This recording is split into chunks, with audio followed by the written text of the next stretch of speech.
This is the Monday, January 18th, 2016 episode of the History Author Show. Visit our iHeartRadio channel or subscribe on iTunes to enjoy a brand new episode every Monday morning. Oh, New York ain't New York anymore. How I miss those old pals of mine. The sawdust is gone from the floor where we harmonize sweet Adeline. On the east side, west side, things ain't like before. There are tears in the eyes of the regular guys. Oh, New York ain't New York anymore. Hello and welcome. I'm your host, Dean Karayanis, and this is the History Author Show on iHeartRadio. You can also catch us on iTunes, Spreaker, Player FM, and many other personal audio outlets. You can also tune us in on many new model car stereos where you can listen to iHeartRadio just like you listen to any other radio, right there on the dashboard. Of course, today, we're not driving in a car, but a time machine. And we're heading back to South America's turbulent past to meet some colorful characters present at key moments of its history. They include Pablo Escobar, Butch Cassidy, Sundance, Charles Darwin, and a 14-year-old girl, Juanita, who the Incas sacrificed atop a 20,000-foot volcano. Our tour guide on this journey is author and filmmaker Kim MacQuarrie, and his latest book is Life and Death in the Andes, on the trail of bandits, heroes, and revolutionaries. You can follow him at Kim MacHugh on Twitter and learn more about his work at kimmacquarrie.com. That last name is MacQuarrie. Okay, now that we've set the scene, let's head on down south of the border and experience life and death in the Andes. I'm joined on the line by Kim MacQuarrie, author of Life and Death in the Andes, on the trail of bandits, heroes, and revolutionaries. Thank you so much for making the time to talk with the History Author Show today. Oh, thanks for having me. The distance from Miami to Seattle, it's 3,000 miles, and you traveled an incredible 4,300 miles in the Andes Mountains. It's really a staggering distance. It's just such a huge number that I wanted to kind of start small. What was a typical day of transit like while writing Life and Death in the Andes? There's two types of travel, because I was writing a book, and so I did the normal kind of travel, and I used every conveyance from buses and trains and boats and reed rafts and that kind of thing to go from one point to the other. The only difference being that I kept notes all along the way because I was working on a book, and I found that over time that, if you travel and you later write down your impressions of your travel, the further you get away from that travel, the vaguer it gets because you lose that in your memory. So from a writing standpoint, if you're jotting down notes as you see things, that's the freshest way to record that kind of thing. But then I would arrive in places of historical interest. I was interested in pursuing a story, and I would set up base there, and then I would become no longer a traveler in a way. I'd become an investigative kind of reporter, detective, trying to find clues about stories that happened in the past and trying to find something in the present day. So I would arrive in a small Bolivian town, say, for example, where Butch Cassidy and Sundance Kid had their shootout, and I put on my detective cap and start asking people questions and trying to track down people I'd heard about. In that case, I found a fellow whose father had been a young boy when they had their final shootout. So there's kind of two types of travel, traveling from point A to point B, and then investigative travel in these areas where I was trying to find clues for modern-day clues for things that happened in the past. It seems like a lot of things were serendipity, too. You meet some amazing characters that still have even family connections recently in living memory to some of these amazing things that happened. You seem like you're a laid-back person, but as a writer, you had to be excited when you meet some of these people. Yeah, I kind of knew the stories I wanted to pursue before I went down there, so I did a lot of reading, a lot of background reading, so I knew, the basic story. But what I was trying to do is to go to those areas so I could describe as freshly as possible what those areas are like today, and also to find living links to those stories in the past. But that was the part that required more detective work, or it required a lot of asking one person and they would connect me to another person. You never really knew kind of where the story would lead, or if you'd find the people that you hope to lead, or you might find somebody even more interesting. That was kind of an interesting way, and I would investigate that story until I felt that I had all of the parts that I needed to tell the story. And then at that point, I'd keep heading further south until I get to the next area. And talk a little bit about Edgar Rice Burroughs. He inspired you here to work that eventually led you here to this current book, Life and Death in the Andes. Yeah, well, people ask me, well, so what? For example, I worked as an anthropologist for a while down in the Peruvian rainforest, and I ended up living for a while with the recently contacted tribe. It was only later that talking to people or being interviewed that I put together that people say, well, what made you go down there? And when I really thought about it, I said, well, I grew up in Nevada, and I read a lot as a kid. I read a tremendous amount in both fiction and nonfiction, and that kind of led me later to saying, by the time I was 10, I'd really traveled extensively, even though I'd never traveled at all. I'd gone to the inside of the planet, I traveled to the moon, I crossed oceans, all because of reading. That's the power of books. And one of the, certain books really pop out in your mind and stick with you, and one of the series I really liked was written by Edgar Rice Burroughs, who was not only famous for the Tarzan series, but he wrote a series of 7 books called the Hollow Earth series. And that series is about a scientist who drills down through the Earth's crust and he finds a whole world inside called Pellucidar. And that world is full of, there's a jungle and had half-naked tribes and dinosaurs and mastodons and all kinds of wild stuff. And even though I lived in the Mojave Desert as a kid, I spent a lot of time in the summers reading about Pellucidar. So I almost felt like I was there. And I think those kinds of books really impact you. And I know those kinds of books, both fiction and nonfiction, really inspired me to want to explore the rest of the planet, but in reality, not just by reading. One of the people you meet, I was mentioning the living links that you pass through here, or I guess make contact with in Life and Death in the Andes. It's a school teacher who gave Che Guevara his last meal. Share a little bit about how you came to meet that person. Yeah, well, I knew the basic outlines of what happened to Che and what villages he was in, where he had battles and that kind of stuff. So I was interested in finding the village where he was captured in his final ambush site, and I was interested in finding that ambush site. And then when he was captured, he was taken to a very small town called La Higuera in the middle of the Bolivian Andes, tiny little village, and probably hasn't changed much since the day when he was captured in 1967. He was thrown into one of the few places they had to throw him, which was a small one-room schoolhouse, adobe schoolhouse, and there was just a single teacher at the time. She was 19 years old, and I found out about her actually while I was traveling. I was in another Bolivian town, and there was this tiny library in this Bolivian town that was not much larger than a small room with these 2 old ladies, and they had these files, and I told them what I was doing. I was looking at Che Guevara, and this one woman goes, oh, we have a file on that. And so she brought out this folder, and they had all these Xeroxed articles they'd collected over the years, and one of them was from a local paper, and it mentioned this school teacher who had been there the final day of Che's life and had fed him and conversed with him. And they thought that she might still be alive. And so that kind of gave me a clue about this woman. And I started asking around, and I eventually tracked her down to a nearby town. And sure enough, she was still alive, and she was one of the final people that Che Guevara spoke to. She'd fed him, given his final meal. And that meeting with him in the last day of his life had really impacted her life for the rest of her life, both for better and for worse. You write a lot about the violence in South America over the years and trace the roots really back to the Spanish conquest and the colonial period. Draw a line, if you could, between men like Cortez and Pablo Escobar, the biggest criminal, of course, in the world at his drug empire's zenith. I never really thought of them together before until I read Life and Death in the Andes. Yeah, I'm not making the case that violence is something that just was brought over by the Spaniards in the New World, because I live with this recently contacted tribe, and prior to my arrival, they used to attack other tribes all the time, and warfare among tribes in the Amazon was pan-endemic, and the Incas had been big conquistadors, and they did some of that peacefully, but they also, when a tribe or a group did not want to submit peacefully, they waged war against them. So it's not like a warfare came with the Spaniards. The line between the first conquistadors and people like Pablo Escobar and some of the later violence, in my opinion, is that when the Spaniards came, they were interested in gold and extracting wealth, and they were not interested in native cultures. And in a case like Colombia, for example, which is where Pablo Escobar emerged from, the first conquistadors arrived like in 1537, and they were tracking down stories of gold. So they would capture native chiefs, and they would torture them and try to say, where's the gold? Where's the gold? And one of the chiefs was named Chief Bogota, which is where the city, the capital of Colombia, the name comes from. They captured him, tortured him, and that was the only thing they were interested in. And once they conquered these areas, like the Inca Empire, in the case of Colombia, they had the Muisca Federation, it was a federation of tribes, they ruled them, but in such a manner that they extracted all the wealth of Spaniards kind of like at the top of the social pyramid, and they put all the indigenous people down at the bottom of that social pyramid.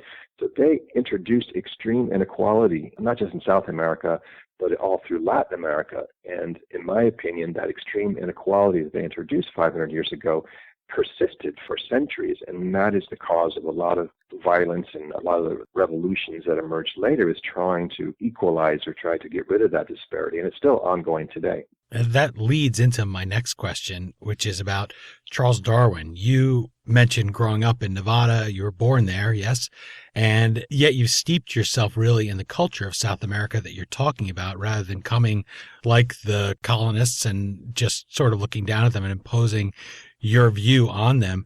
This is something that Charles Darwin really didn't do. He missed an opportunity there, is the feeling I got. How did his perception impact his research, for instance, when he precedes you to the Galapagos Islands where you visit? Yeah, it's a good question. Different cultures see the world differently, and I think that, our natural assumption is that when we look at something, we are seeing reality because we're so used to looking through our own culture. But really, different cultures wear different glasses, and each of those glasses are like a prescription glass, and every culture has a completely different kind of set of glasses, and you get so used to glasses you think, oh, everybody's wearing these same glasses, but they're not. So when Charles Darwin arrived in South America for the first time, he was wearing a set of Victorian glasses, metaphorically. He came from the Victorian world. He had trained to be a pastor in the Anglican Church. He kind of got this job going around the world just as a last-minute kind of offer, but he was planning on spending his life in the church, in the Anglican Church, being a pastor. So when he arrived in South America and started finding remains of ancient dinosaurs and extinct animals, the set of glasses he was wearing was the biblical creation of the world. And so that prevented him for a long time from seeing reality that today we think of without even thinking twice, that he saw evidence that he sometimes discarded or repressed or filed away because he really, in a way, couldn't see it. And one of the quotes I have at the beginning of the chapter is by the writer Eugene Tarman, and he has a great quote, says, "What you see depends on what you thought before you looked." And that is very true. He was looking, but he was looking through his own cultural perception, and therefore what he saw was kind of like the belief system he brought with him, and the whole creation or the discovery of evolution came about by him slowly dismantling his previous beliefs and allowing his mind to accept new evidence without the culture he came with. A little bit of the entire reason we say the word Indians, because, of course, when they came, they expected to be in India. It's not as if no Englishmen or Spaniards or anybody European had been to India. You arrived there with people who you thought were going to be your interpreters and speak Hindi or what have you, and these clearly are not Indian people from the subcontinent, and yet the name sticks because that's where I expected I was going to be. So you must be Indians because that's where I think I am. So it's sort of like that, huh? It's 100% like that, yeah. Columbus went to his death believing he had found a new route to India. He made 5 voyages there, and every time, because he was so convinced about what lay beyond the Atlantic Ocean, that had to be India on the other side, that even though he was looking at an entirely new world, his mind would not accept that. He was so set. In his dying day, he thought he had discovered a new route to India. That's a very good example of that. And Darwin arrived with his own set of beliefs, and he too had a very fixed worldview, and that worldview prevents you sometimes, like it did Columbus, from seeing reality. I was struck by how many everyday people, I guess, for lack of a better word, and tourists from other places in the world that you talked to throughout Life and Death in the Andes. There was one, for instance, or there was a few on that ferry that you take to the Galapagos. And I wondered, how do you go about approaching somebody with a story to tell and get them to open up? Or do people volunteer to you as soon as you tell them you're writing a book? Yeah, well, when you travel, you inevitably meet a lot of people, which is part of the fun of traveling, right? So that's kind of happens. But when I was investigating a particular story in a particular area, then it takes on a different kind of slant, because I was obviously looking for people that might be connected to a story. But sometimes you randomly, in the Galapagos, you're on in this case, I was on a boat for 8 days with a group of people, and I was investigating Darwin's experience in the Galapagos Island. But it just so happened there was this American family on the boat that did not believe in evolution. So it's kind of like a little light goes off. They could be a very interesting part of the story. And I conversed with them quite a bit, and we had a lot of discussions about evolution or the lack of evolution and that kind of thing. So sometimes, or in Bolivia, for example, I was on the way to try to find Che Guevara's ambush site, and I ran across an Argentine girl who was going to the same place. It was a very remote site, so it was very strange that somebody else would be going there. And it turned out she was kind of making a pilgrimage to the site because she was from Argentina, like Che Guevara. And she told me that a lot of young people in Argentina still admire Che Guevara and him being Argentine, that kind of thing. So sometimes just meeting people that are visiting the areas that the story took place might have a link to them themselves or a different point of view or, illuminate an aspect of that. So if it was an interesting side of the story that they revealed, then I put them in the book. My guest is Kim MacQuarrie, an accomplished historical storyteller. As you can tell, I have to say I looked at my timer there and I was surprised at how much I'd just been sucked down to South America just by talking about it here. That usually doesn't happen. I'm usually keenly aware of it. He has won 4 Emmys for his documentary filmmaking. His book that we're talking about today is Life and Death in the Andes: On the Trail of Bandits, Heroes, and Revolutionaries. The Twitter handle you'll want to follow is Kim MacQ, and his website is kimmacquarrie.com. The New York Times Sunday Book Review said that Kim MacQuarrie, quote, writes smartly and engagingly and with enthusiasm about the variety of South America's life and landscape. I wanted to talk about the landscape a little because I think we tend to sort of lump South America together when we think of it, because at least in America, we only get so many views of it. You visit, as I said, 4,300 miles. It's just incredible to me. What do you find are the most exciting parts of Life and Death in the Andes for people who may not realize that variety, who may not have seen it, have never set foot south of the equator, and they realize just how much struggle and drama went on in drawing the borders of South America? Well, if you had, borders around the world, the political borders are always changing. I think it'd be interesting if you ever set up a camera, do a time lapse of the political map of any part of the world, and you let that roll, the borders would be like just moving all the time. And most of those movements of the borders represent some kind of conflict, conquest, or political upheaval, or the dissolution of empires, or the founding of empires. And South America is no different. In the present day of South America, when the Europeans arrived, none of the present countries were there. Those were all created after the arrival of the Europeans. But you did have a multitude of native cultures with their own territories, and you had states and empires, like the Inca Empire was stretched for 3,000 miles. One of the interesting things, like when Hernando Cortez conquered the Aztecs, he went back to talk to the king of Spain and explain what Mexico was like in the Aztec Empire. And the king asked a question, says, what does Mexico look like? And Cortez famously took a piece of paper and crumpled it up and threw it on the table and said, that is Mexico. And he meant that's how the mountains of Mexico, and that's what the topography looked like. But the Andes, by comparison, would make, you'd have to crumple up a giant cardboard box and put that next to the table, next to the small piece of paper that he crumpled up to describe the Andes, because the geography is so fantastically contorted. There's a ton of mountains that are over 20,000 feet high. The Andean chain is twice as long as the Himalayas. So it's almost difficult to describe how contorted and what an epic kind of landscape it is. And the thought that like an Inca empire could put an empire 3,000 miles across that fantastically contorted landscape is like mind-boggling, and it still is today, and that's why people go down there to visit that. One American influence on that map that pops into my head, I'd love to tell the story of Rutherford B. Hayes and of him helping to settle the border there. And it probably took him 2 seconds, and yet he's remembered. There's a town named after him. It's Paraguay.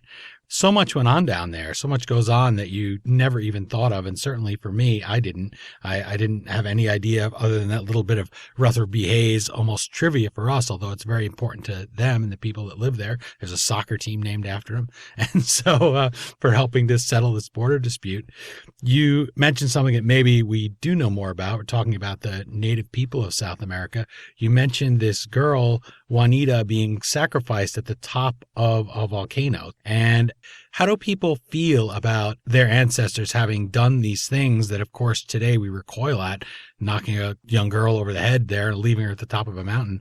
Did you ever have to abandon a topic just because people were really reluctant and tight-lipped and didn't want to discuss it? Well, that's an interesting question. Obviously they don't do that anymore. Humans are not sacrificed anymore there. But if you look back at almost any, well, not any culture, but a lot of cultures around the world, if you go back far enough, there's tales of human sacrifice, including like the biblical story of Abraham, on the point of sacrificing Jacob in the Bible, and God came down and stopped him from doing that. But a lot of people think that is a an example of sacrifice that happened in the Middle East back in the day. And so, we're talking about the Inca Empire 500 years ago, so things have changed a lot, just like 500 years ago we're in the medieval times in Europe. But the interesting thing is that there's so many connections, and South America is so interesting on so many levels, that one of the levels that's interesting is that there's so many different, in a sense, like time warps. For example, you can be in the middle, in a remote part of the Andes, and a village where people are still speaking the Quechua language that the Incas spoke, and they're still wearing traditional clothing that you would think that you were back in the time of the Incas. And then you can travel maybe 100 miles, and the next thing you're in a cosmopolitan city in a fine restaurant, doing something on your iPad. There's like different time zones, little nooks and crannies. And if you go over the eastern edge of the Amazon, or eastern edge of the Andes, you're down in the Amazon jungle where there's still like uncontacted Indian tribes. So there's all these different worlds juxtaposed. But getting back to the sacrifices, many Andean people still have this really strong connection to the Andes. Anthropologists refer to as like the sacred landscape, that they still believe there's spirits in the mountains. They still believe that there's a relationship between what they're doing and the spirits of the earth and the sky and lightning and that kind of thing. And there's a very famous pilgrimage site just outside of Lima, Peru, on the coast. People have been going there for thousands of years and leaving offerings there in these huge adobe pyramids. And when the Incas arrived there, they kind of put on their own little stone temple next to it, but they partly incorporated their pantheon.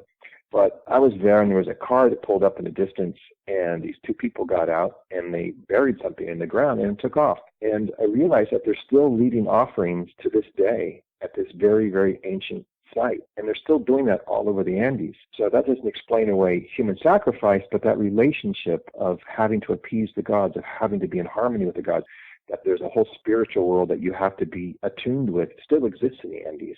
And the apogee of that 500 years ago, when things were really bad, there was calamity and volcanoes and erupting, that kind of thing, the Incas and other pre-Andean people thought you had to sacrifice possibly a human to try to placate the gods. And she was there at the top of that volcano for 500 years. And you feel a connection to a person like that when you do look back. Not that you want to condescend, because I'm sure there's things we do today that they'll find in 500 years they're scratching their heads at. But that was an amazing and a very personal story. You wrote it almost like a novel, which I mentioned when we were emailing back and forth. It really is some feeling to be in the body and experience it almost through the book, as you said, reading all those books when you were a young person, to feel like you're a person that's there up at the top of the mountain being sacrificed. Yeah, one reason I spent time in that chapter trying to explore that human sacrifice is, for most people, it's not understandable why anybody would sacrifice, a child on top of the mountaintop.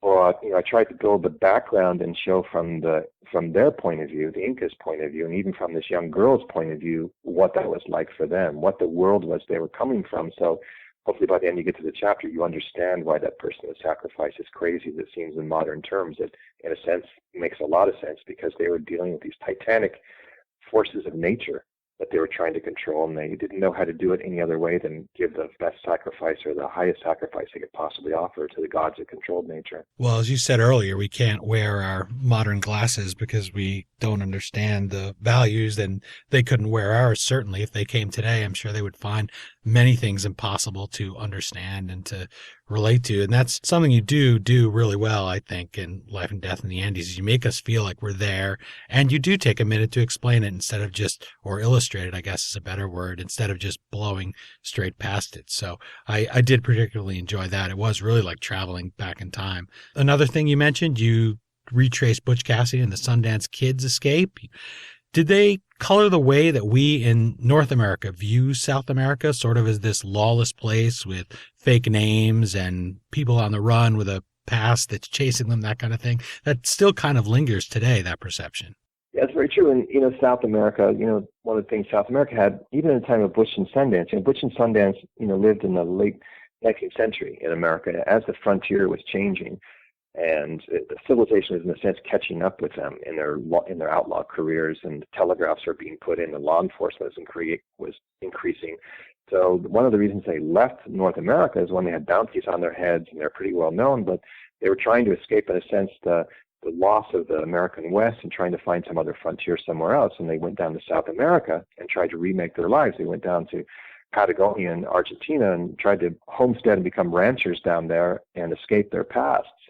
but they were also trying to find a frontier, because frontier still existed down there, although it caught up with them eventually down there as well. So South America's always had this frontier and kind of notion that bandits and that kind of thing could go down there and escape the reach of the law.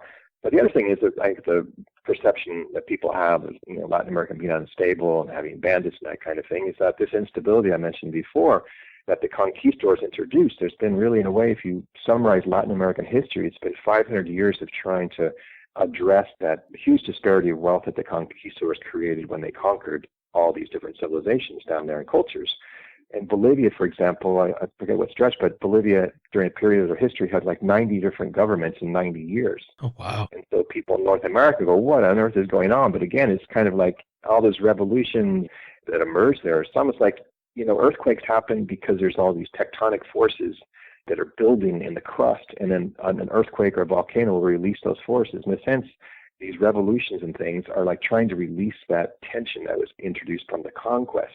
So I think people hear about that a lot, like, why aren't all these governments, we haven't had a revolutionary war in the United States since the only revolutionary war we had against England, but they've had quite a few down there in revolutionary movements. So the Andes was built from tectonic forces, and a lot of the instability down in South America was created from the conquest, in my opinion, the conquest of these native cultures. Just to give us a round idea, one last thing there on Butch and Sundance, what do you think it would cost for that old man in Tupiza, is that the town, to show someone where they were buried?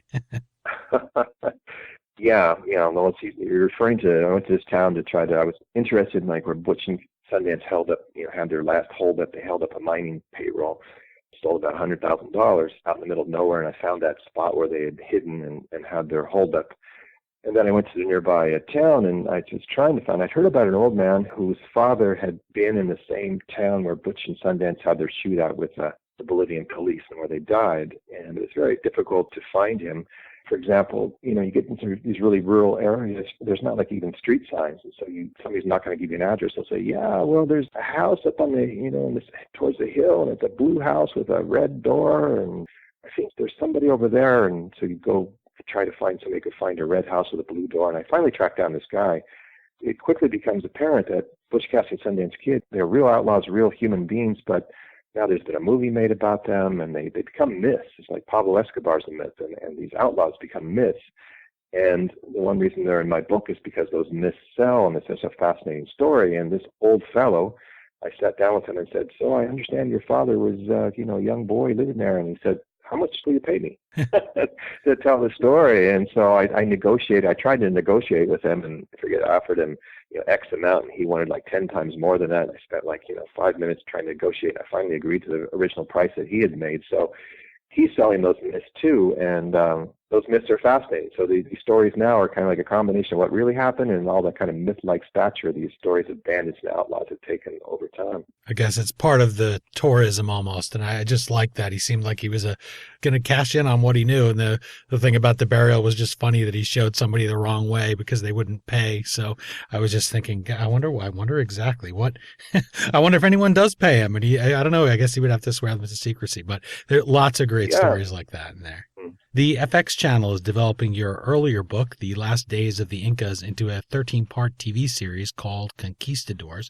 Since you work in film, as we mentioned, 4 Emmys, is the experience of having your book adapted harder or easier than other authors? Yeah, well, my experience, I've always known that The Last Days of the Incas, basically in a nutshell, is about how did 168 Spanish conquistadors conquer an empire of 10 million, the Inca Empire. How on earth did such a small group conquer such a gigantic empire? How did they do it? And that's what the nutshell of that story is. And there's 2 big, huge, epic stories that have happened in the New World. And one is the conquest of the Aztecs by Cortez. The other one is the conquest of the Incas by this group of Spaniards. And they're just like immense. It's like the backdrop is the Andes Mountains. The empire's 3,000 miles long.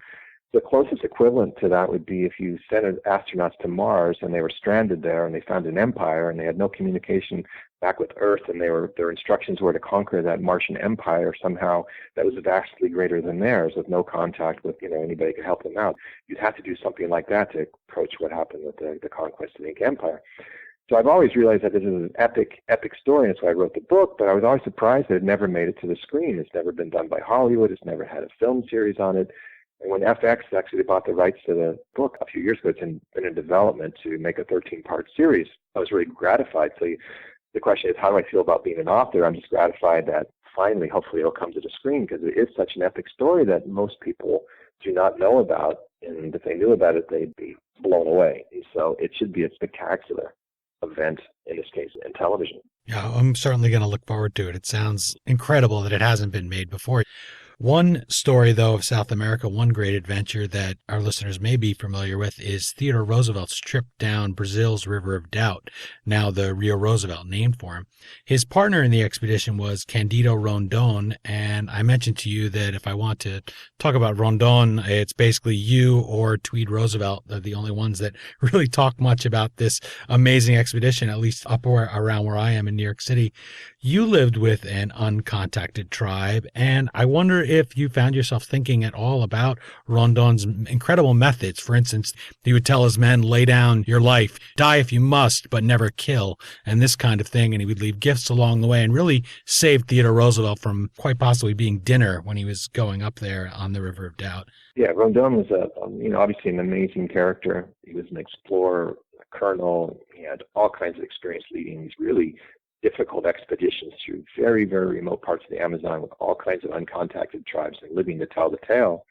And Roosevelt, after his second term, he was looking for some kind of adventure and got in contact, and he went on one of these mind-boggling, difficult expeditions with Rondon to try to find the source of this unknown river and then go down the river and try to explore it. And that's what was still possible in the late 19th century in the Amazon. And so he did that. Roosevelt did that with Rondon, and Roosevelt was terribly sick. Most people on the expedition were terribly sick, except for Rondon, this explorer. He was all healthy the whole time, so he's almost immune to that kind of thing. But the interesting thing about that story, I went down in the late 1980s, and I didn't live with an uncontacted tribe. I lived with a recently contacted tribe who'd been contacted like 2 years prior to that. But there's still like about 50 uncontacted tribes in the Amazon, way up in the western part of the Amazon, the border of Peru and Brazil. And interesting thing about that whole story is that when Columbus came, we mentioned Columbus before, 1492, and thought he found India, his contact with the very first Native Americans started the kind of a shockwave through the Americas. Two worlds colliding, disease was introduced, and all the things, the kind of nasty things that come with contact began with those first visits of Columbus. And through time, it set up like a set of ripples that started rippling westward across South America. And the forward parts of those waves were the newest contacts. So when Roosevelt went down there in the early 1900s, the frontier of the Amazon was like in this area where they explored this river. Well, that's all settled now. In fact, it's being chopped down, unfortunately. That's a whole state in Brazil called Rondônia after this explorer, Rondon. When I went down, it was much further. The frontier of all these uncontacted people was much further west, the furthest uppermost parts of the Amazon. That's where the last uncontacted tribes now. So I guess the irony is that same story that Rondon and Roosevelt were involved in was the same story of Columbus arriving in the New World. And those last uncontacted tribes are the final people, in a sense, who will learn about the fact that a guy named Columbus arrived in the New World, that this whole exotic culture is now in the New World, and you better watch out, because when those contacts come, the same history unfortunately unfolds. They still get sick, they still die, they still get incorporated into this strange society that they don't understand. And Rondon and Columbus, in my own experience, are all linked in that way. We're all connected to the same story. Well, like Rondon, you had a much more affection and respect for these tribes. One of the things that makes that story so fascinating, there's Candace Miller's book, The River of Doubt, about Theodore Roosevelt. There's, of course, his own recounting of this trip that he made. It's something that the two of them get along so well, especially since they're two men who don't, Roosevelt doesn't speak any Portuguese, and they have a hard time, I guess, communicating a little bit, and yet they really become fast friends. And so that's a lot of fun, and it's nice to have a state named after him. I hope that they can get a handle there on deforestation. For my last question, I want to ask you about your last chapter, which is titled, of course, The Last of the Yamana. Did I get that pronunciation right on that? Yamana. Yamana. Okay, now I'll learn something else. The Last of the Yamana.